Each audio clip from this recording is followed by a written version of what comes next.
Hugh Hewitt here with Bret Baier, who gets the scoop of the year. He gets to sit down with Kamala Harris tomorrow night. You'll see it live to tape on Special Report at 6. I believe he gets to tape between 5:30 and 6. Am I right about that, Bret?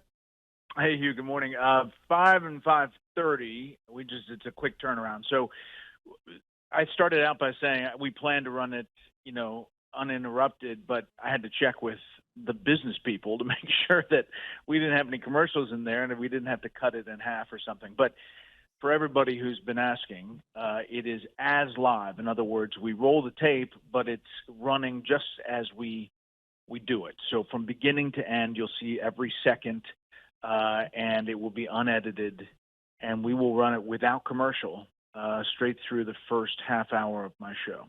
So I got asked yesterday, do you think Bret feels the pressure? I said, Bret's a Pentagon guy. He made a dozen trips or more to Iraq and as many almost to Afghanistan. This is nothing compared to being in a war zone, but nevertheless, talk us through your preparation. Yeah.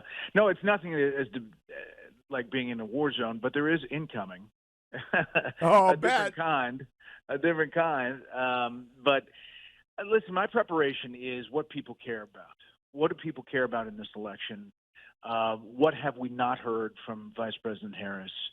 And most importantly, my style. If you look back at the sit-down I had with former President Trump one-on-one, the last one was actually June. And, it is to listen, as you do very well, to the answer, to be able to follow up. To be able to illuminate something that maybe the candidate hasn't done in talking points. And I think that, I credited Bill Whitaker of CBS for his approach. I think that the editing and the whole thing about that was egregious. But I liked how he was doing some of that.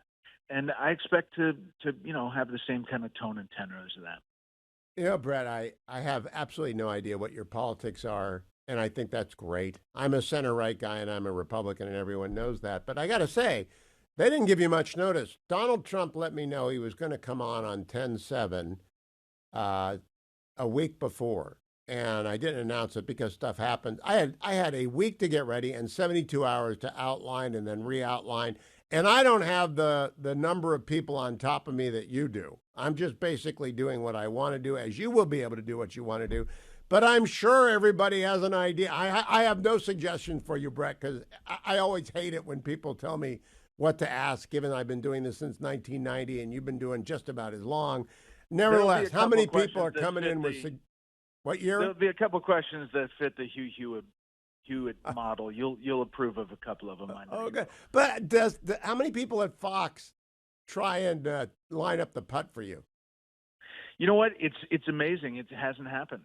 It really hasn't happened. And there's like this walled off, let you do your own thing. After 27 years of being here, it's one of the benefits. Everybody has their own kind of thing going. The only thing I've gotten is go get them, and you're going to be great, et cetera, et cetera. So, of course, on social media, it's a different environment, which is, some people are convinced it's just going to be this rollover. Other people say it's just not going to be fair. So if we can get tough but fair in the middle there, I think it's going to be good. Bret, I often provide question lists when our friends on the left are doing political interviews because they sometimes don't think. But you actually you do the both sides segment. You know what Democrats think. You know what Republicans think. I think it'll be easy for you to come up with it.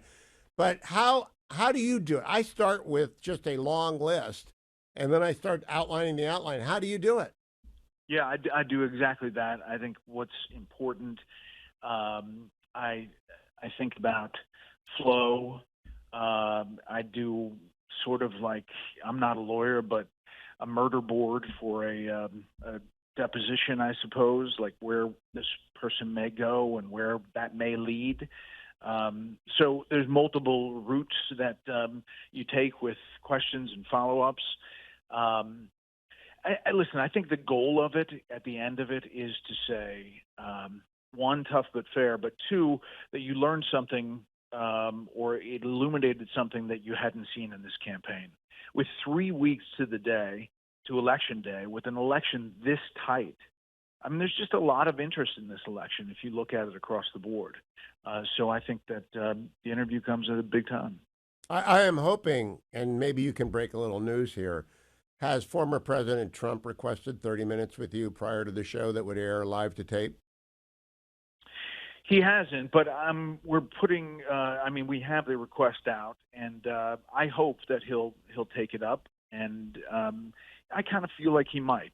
Not doing a debate, but doing a sit down like this, live to tape or live, either one. By the way, I asked for live with the Harris campaign. Their timing just happened to work that it was after this event that they have, and that's the hold that they gave us. But it's essentially what we're doing is live. Well, I'm hoping he immediately says yes, because what I see happening here is nudging aside our friends at CBS, and I know you have many friends there, and I do too, but I think 60 Minutes has run its course, and the back-to-back presidential interview slot is open. And since the vice president is doing it with you, if the former president comes along and does a half hour with you, we have a new model and a place that I think most people consider to be fair, balanced, and unafraid. Last question, Bret. Will you call up Bret before you do this?